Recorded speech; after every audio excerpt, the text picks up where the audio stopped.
Hello, my name is Ray Boehm and I'm the safety guy. And for today's safety meeting, we're going to talk a little bit about substance abuse in the workplace. Primarily, what we're going to talk about is the requirements of the Federal Motor Carrier Safety Regulations for supervisors with regards to substance abuse in the workplace. And just so you know, is that alcohol is also a part of your program. Alcohol abuse is one of those things that we also have to talk about. However, that is covered under a separate program. So again, what we're going to focus on today are the provisions of the Federal Motor Carrier Safety Regulations. I also want to provide you with a little bit of insight on recognizing the potential problems with your drivers, as well as giving you a better understanding of substance abuse in the workplace.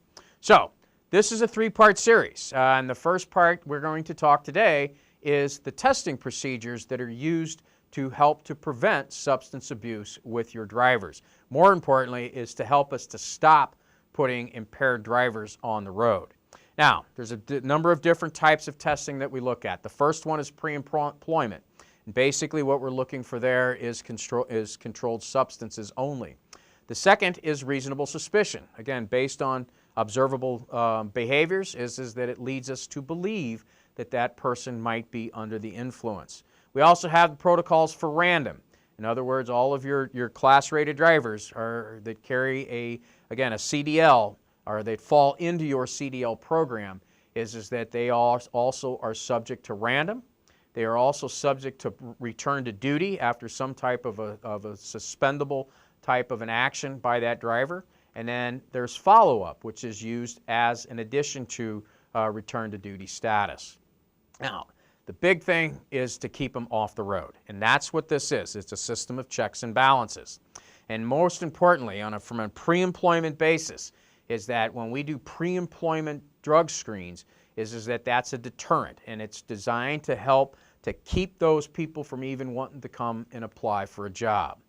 Now, prior to employers, prior employment checks, again, we have to look at references, and one of those is, has the guy ever been tested, or that person ever been tested with results from a blood alcohol content of 0.04 percentage points or higher, or have they ever had a verified positive drug test?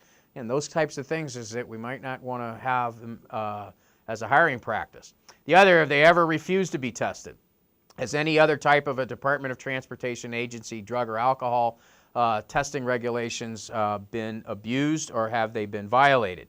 That's what we look for in our pre-employment checks. And if yes is to any of those questions, in other words, they've been caught and they've been under the influence, they do fall into a return to duty process if they're going to be brought into the employment status. Other things like the previous employment checks, again, they report on a drug or alcohol violation. Are they going to provide them to you? In many cases they won't, but the driver should have notified you of any type of suspendable type of an offense. Have they ever failed or refused a Department of Transportation drug or alcohol test? In those cases, though, they have lost their driving privileges. The next one that we talk about is reasonable suspicion.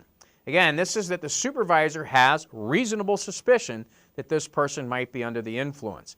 At that point in time, that supervisor then can request the employee to undergo a reasonable suspicion test. Based on specific, contemporaneous, articulable observations. In other words, they're exerting a behavior that we can see. And it can be based on appearance, behavior, speech, certain types of body odors. Again, if we understand what those are, and the supervisor is trained in being able to do that, then it only takes one qualified supervisor to witness the conduct of that driver to request a reasonable suspicion test. Best practices? Used to. You know, if you think that you might want to talk to another supervisor or your department manager and have them also kind of verify what your suspicions are. Now, part of that requirement is management training. And basically what we should do, and are you as a supervisor, if you're put into this position, is that based on physical, behavioral, speech, and or performance indicators, is to make a determination on whether there's a possibility of working under the influence of drugs. And it can be conducted based on, the testing can be conducted based on observations at any time that that driver is on duty. Now, If you're going to do that, then you do have to document within 24 hours